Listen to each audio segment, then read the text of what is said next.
This week, big tech giants bulk up on New York City. And then, is fake news now standard at the White House? And the changing face of urban transit, UberPool, Micro Transit, and more. This week on FuFWD, I'm Gene DeRose. And I'm Steve Rosenbaum, and we are ready to launch. Hey, Gene. How are you? You know, excellent. Glad the election's over. Glad we're moving on to phase 2 of the universe. Yeah, you must be exhausted. Nah, you know, kind of energized. All right, but you know what? I want to jump right back into this tech thing because, so there was a big Amazon announcement. Well, to be fair, hasn't been announced yet. Just been leaked like crazy. So right. We're gonna, for the purposes of this podcast, we're gonna say Amazon is splitting its headquarters in half, and half of it is going to Long Island City. And then there's a Google announcement that comes along with it. But let me start by just asking you a question. Have you ever been to Long Island City? Yes, I have. And you survived?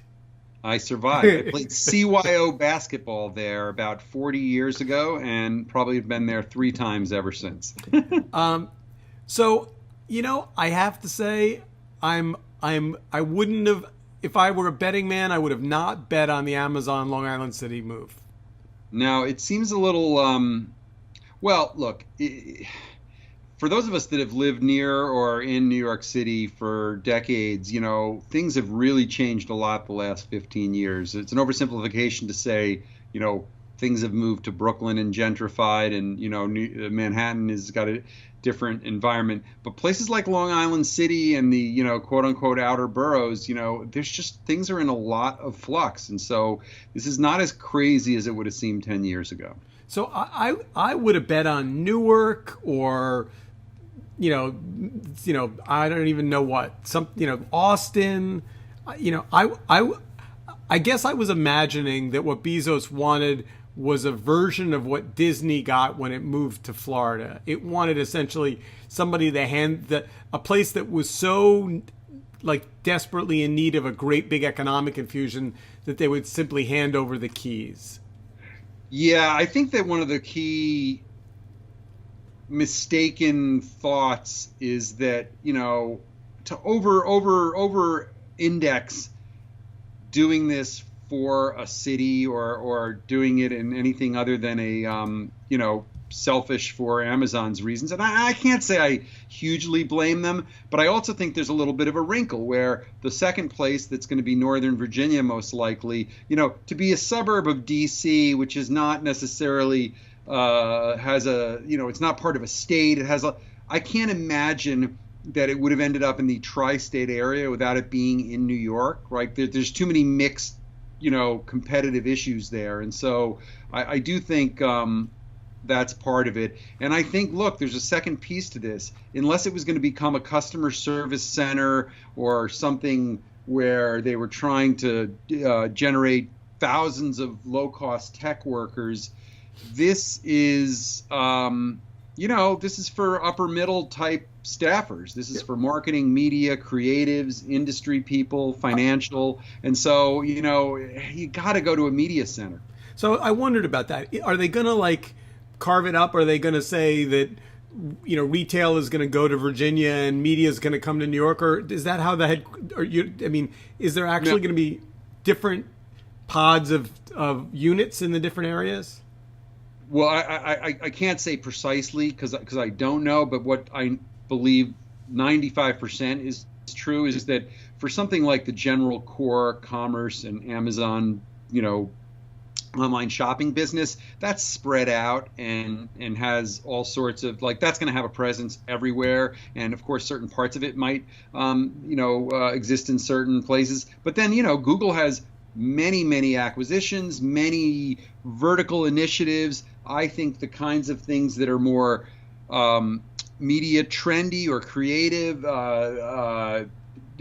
places where they're involved in fashion, in advertising, in the creative arts, they're going to bend more towards New York City, and that makes perfect sense to me. So my wife and I were talking about what would we do to benefit from this Amazon 25,000 bodies coming to Long Island City, and we were like, dry cleaning, grocery store, right? 25,000 people need to eat. and do laundry and buy food, and like that's a big. I mean, can you think of another instance where somebody plunked 25,000 open headcount in a community? Like that's No. It's the closest really has been what Google has done in New York in the last 10 or 15 years. They did it in two giant moves and then a massive ongoing stream. And so Google has basically taken over parts of Chelsea, not least of which is this giant acquisition of the Chelsea Market building on the west side of Manhattan. So let's talk about this other place that Google wants to go. So Google is talking about taking a great big chunk of additional space on the west side in this great big long, not terribly attractive former like shipping. I don't even know I've been to the building a couple of times. I thought I actually had some of the data, but I can't seem to dig it up right in front of me. But like, there was a time not very long ago, frankly, back when I was EDC, entrepreneur at large in New York, where there was real concern that finance, which was the anchor tenant to Lower Manhattan, was going to move to Jersey, and that there really wasn't any likely big footprint players that were going to come in to take over. And it turns out it's going to be web.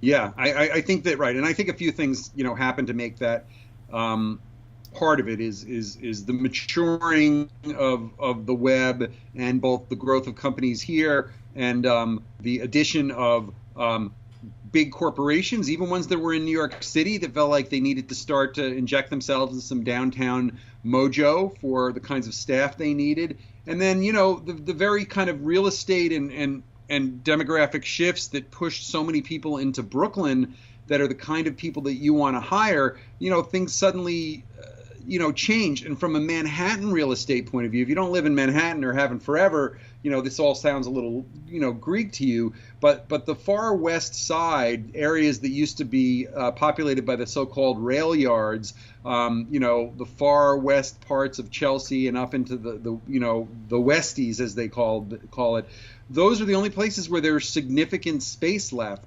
And so it's pretty logical that those moves, would happen, and you triangulate commuters between Brooklyn and Jersey, and it's a lot more accessible in some ways than other places. This is pretty logical. The growth of online advertising, means that there's just massive need. And the one big mystery to this that I would ask you, because you probably know more than I do, is what's the latest on efforts to put tech talent in New York City, even from a groundswell point of view, right? We the big to-do 3 years ago was where Cornell and others were going to put, giant tech education centers for programmers and coders. Haven't heard so much about that lately. So when I was working with city government, Cornell Tech campus was just kind of in its formative stages. The deal was getting done and announced. And the thing about that deal that frankly made me so proud of Bloomberg is most politicians, look at their life in terms of how many years left on their current term do they have, and what thing can they do in a shovel ready or a something they can announce or launch that will have kind of immediate buzz and impact to get them reelected. And Bloomberg literally just plays by his own set of rules. And Cornell Tech campus, it was a slow, long, there was a construction period. It's not exactly a neighborhood that you spend a lot of time heading over to Roosevelt Island, but it is absolutely clear that the relationship between Long Island City and the Cornell Tech campus was one of the things that sold Amazon. Yeah, I think so. In some ways, Roosevelt Island and Long Island City are corollaries in the bigger story of where are all the places that you can start to populate that haven't been with this stuff. Yeah, but I also think, New York's ability to be multicultural, and I don't just mean that in terms of the color of people's skins or the languages they speak, but also, if you go to San Francisco and with appropriate respect to all of my San Francisco friends, and you get in an Uber or you get in a whatever, and you go to a restaurant, all anyone's talking about is their startup or their fundraise or their B round or their equity. Like, it's literally, a one company, a one industry town. That's right. That's right. And yeah, go on. And if you're a millennial and you want to work in tech, but you also want to go to the theater or listen to music or watch a sporting event or, do something else, like, New York is an extraordinary place for that. It's an unbelievable place, and its diversity of ethnicity and demography and social and other kinds of ways of chunking things up is a big deal too. There's a homogeneity of the Bay Area that's unfortunately, it's an extremely white with a little, there's some Asians and but there's not a lot else. And I think even from a business point of view, New York City is literally and figuratively the port into the international opportunities. And so you see a lot of tech companies having international offices in New York, and a lot of startups from other places in the world, decide to come to America, and they'll set up an office in New York. Not to be underestimated. And by the way, credit to whoever, I don't quite know how it got done, but somewhere in the mix of all of this, essentially ripping LaGuardia Airport down to the bones and starting over again. And hopefully when the construction's done, having a real airport there will be great as well. Yeah, well, we'll see how far that moves along. I just want to reference one other thing because, I was involved in a nonprofit. I was one of the founding funders and directors and was chairman for several years of an organization called Mouse, which has now been around for 20 years and was built out of the .com revolution. But the idea there was to, lean on the corporate money from tech and corporate other brands that are investing in tech to invest in the high schools and middle schools and building up, tech skills for boys, for girls, for all sorts of, races and ethnicities. And it's been a really amazing thing, and it's gone kind of national. But what I would like to see, and the reason I'm mentioning it now, is I think Amazon and Google and a few others should start getting involved. Certainly I would recommend mouse.org, but in those kinds of efforts. Because if you're really sticking your feet into this market for a long time, make an investment that will pay off over 10 or 20 years. I love Mouse. Have been to a bunch of fundraisers. Love what they do. Love that. I guess I knew that you were there early, but to be honest, it's all about education. That's, having people ready to be, digital employees means that's not a retraining effort. That's a ground up effort. Yeah. All right. So let's go to chapter 2. It's been a particularly crazy through 3 days in the White House. Yeah. And, I've obviously talked to a lot of people. The Democratic results of the election keep getting better and better as we look into the numbers. Still, we have a couple of races that are up for grabs. Florida, Gillum would just be a spectacular governor. And, I agree. My fingers are crossed there. I still hopeful about Georgia, but that press conference on Wednesday, the Trump press conference on Wednesday, and then we'll get to the fake news component of it in a minute. But there is no doubt that it was unlike anything that's ever happened in America. And in fact, there was a great clip. I don't know where it was. It was somewhere floated through my Facebook. They took the midterm where Bush got thwomped, and then the midterm where Obama got kind of beaten badly, and they put both of their next day press conferences back to back with Trump to just kind of show like how unusually nasty and combative and spiteful and kind of essentially laughing at the people that didn't take his love, as he put it.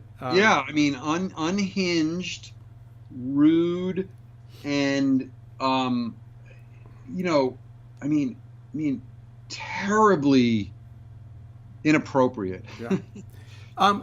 So then, and I'm going to float a scenario by you, and you tell me if it makes sense to you. But a bunch of people have said to me, if you look at that Jim Acosta moment, Yep. it doesn't seem improvised; it seems planned.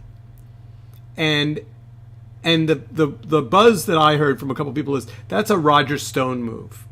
When you know that you're going to get beat up, you pick a target and you go after them first. You pick a fight and then you win it because you picked it.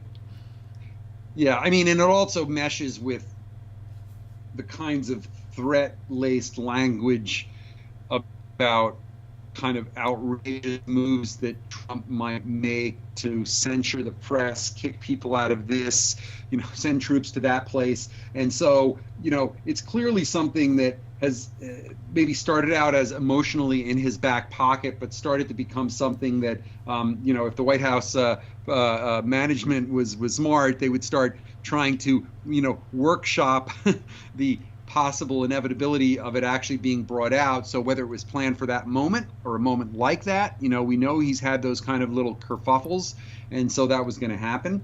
But boy, press conferences are an alien or a weird animal in this in Trump world, right? There haven't been a ton of them. He kind of likes the idea of how he can do on his feet, these uncontrolled situations, but it's not the same as having rallies, right, where you can control everything.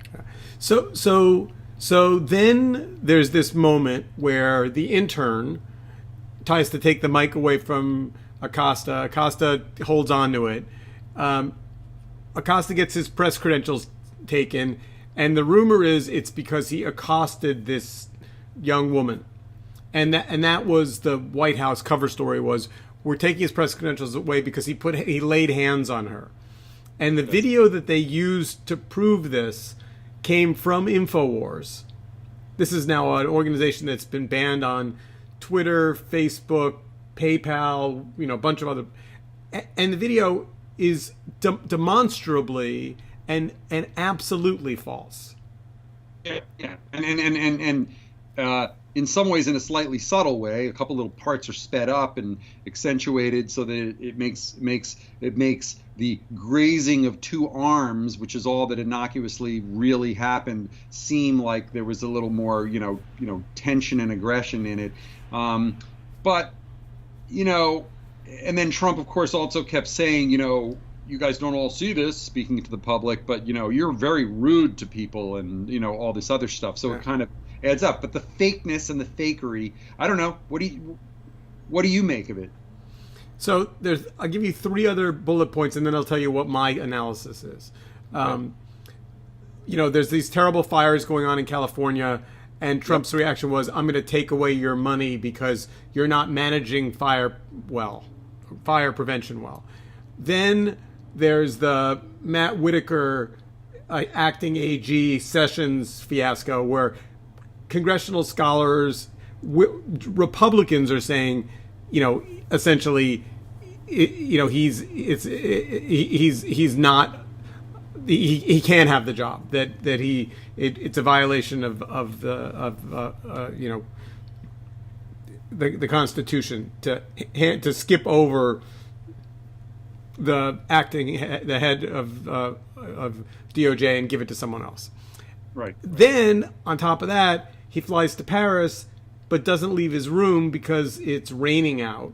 So Americans who died in the war are honored by Angela Merkel and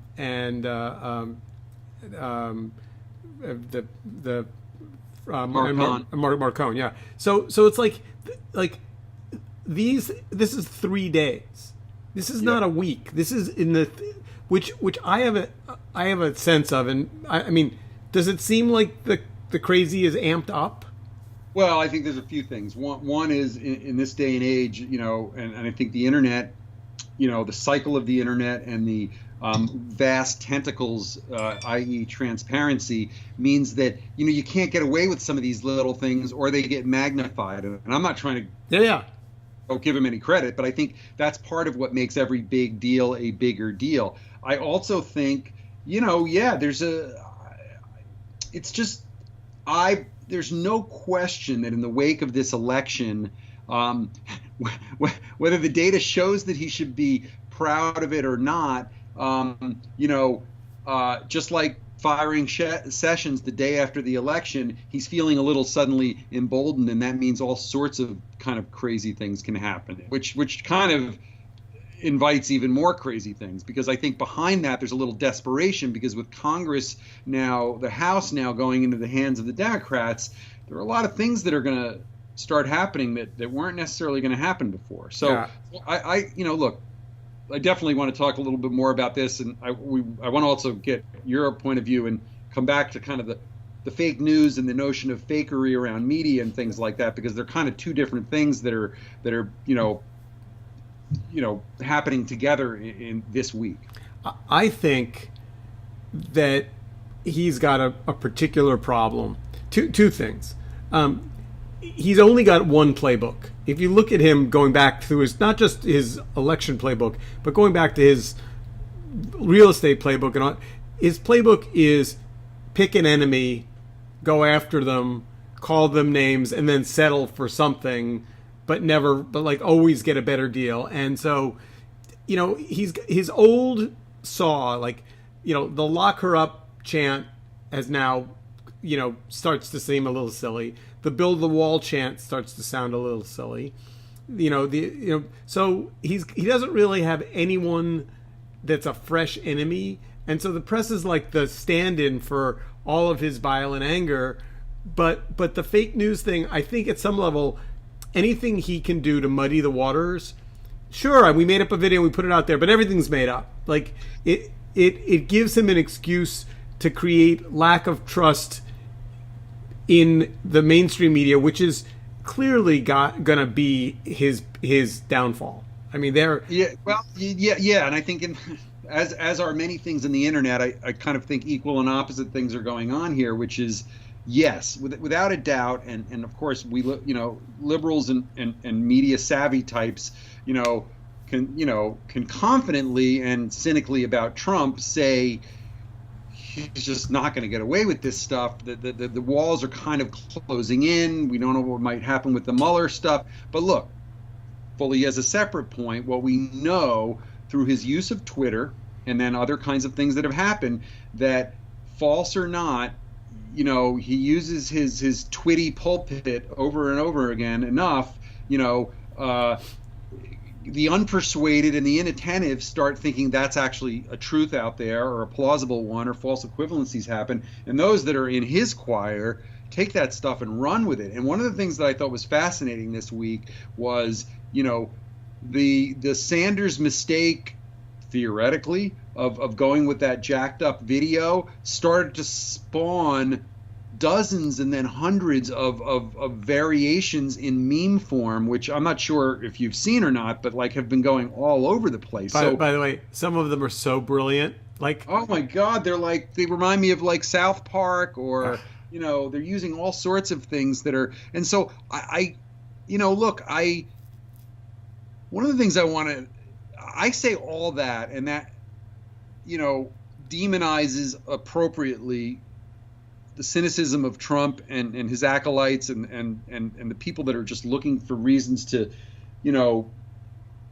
load it on his side. On the other hand, it would not surprise me, and I would actually put it at a greater 50% chance that Huckabee Sanders was duped, that she didn't even really know the difference when she saw that video, and that's part of what's happening these days. Is there subtle things that are going on. There was a little internet Twitter kerfuffle yesterday because somebody used the equivalent of an Instagram filter on one of those pictures of the Woolsey fire over Beverly Hill, over Malibu, to make it look darker and more ominous and everything else. Or, I don't necessarily think somebody went through some, these are not, amazing MGM productions. This is just any old schmuck can just press, use the Nashville filter, and suddenly everything gets, red and and swollen looking, and so there's accidental as well as intentional things that are going But by the on. way, There's no control over this stuff. I assume she gets to work and literally her desk explodes from the moment she walks in the door of the White House until at some point in the middle of the night when she leaves. And so someone sent her a link and said, check this out. And she looked at it and she said, see, he did put hands on her, and she shipped it out. And did she pause for a moment to go, InfoWars? Really? No, I don't think she cares. Yeah, or anything. That's right. That's true. Psychologically, if you're hoping for something, you're going to more believe something that helps tell your story a little better. But look, that's the nature of where we are at right now. We've talked about this a lot before, right? All the abilities now to do all sorts of crazy things with, celebrity faces and, spoofing and mimicking people, identity theft in media form, much less, enhancements of the truth. It's a runaway train. So we have just a couple minutes left, but I do want to spend a second and talk about this changing microtransit nature of what's happening in city transit. Have you ever done UberPool? Have you tried UberPool? I almost did once, but I couldn't convince my my family to join in on one. So no, but I'm into it. I think it's a fine thing. So here's what's weird about it. As someone who just did it for the first time, it does feel a little bit like you're a hostage. Because you're going somewhere, you're not entirely sure where you're going. There is other rider or riders in the car, and they may get dropped off first. So you think you're on your way home, and then the car veers off in the other direction. You're like, oh, wait a minute.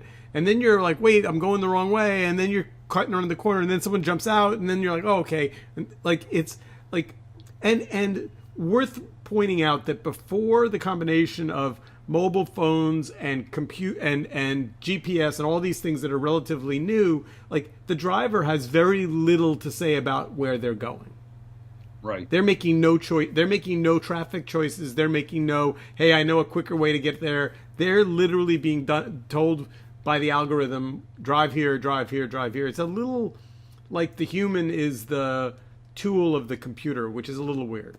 But yeah, and look, the antecedent of this in a way are variations on pooling back and forth from airports. Is kind of something that's sort of existed in the past. But the old taxis in New York, those were not pooled. Those were, each person gets charged $40. So, it's a very interesting area, and we'll have to see how it evolves, because of course there should almost be subsidies to encourage this, because if the net would be less cars on the highway, right, it's like HOV lanes and things like that should be a good thing. I would love to know that this is being more holistically pursued, and because we might all win, although the hostage thing is a little creepy. I got to tell you, I think you're going to see the nature of transit in cities change dramatically in the next 5 years. I think driverless cars are the perfect vehicles for New York because it's a grid pattern and you can get in one. I think you're going to see driverless cars very, very quickly. You're seeing more and more of these various scooters. I don't exactly understand how they work. You just drop them on the sidewalk and then pick one up. City Bike is doing great in New York. It's hugely successful. I think single occupancy cars being driven into a city and parked for the day and then driven home to New Jersey or Long Island are soon to be a thing of the past. Yeah, and the other thing I would just say is that it reminds me of startups that are pursuing local, that have thought, well, New York City is the place to get things going, because if you can do it there, you can do it anywhere. But as with those things, in areas like transit, New York City is, and one or two other cities are sometimes the exception to the rule, and rather than a place where you can get it minted and then just skin it away. And I say that because you know, you're like me, you've been to the Bay Area enough times on tech kind of business and everything else. And man, you go into San Francisco, everybody's on bikes, people are walking, people are living a more healthy life, doing everything they can to avoid getting in cars. And so that's a really interesting, you know, I'd like to see some bike bridges go from Long Island City into Manhattan and a few other things like that. It'll be interesting to see what happens. That's a great idea. We are out of time. Great show. Glad to be back. I was going to say out of politics mode, but then we went down that road again. So yeah, that's okay. It's going to be inevitable. All right. See you next week.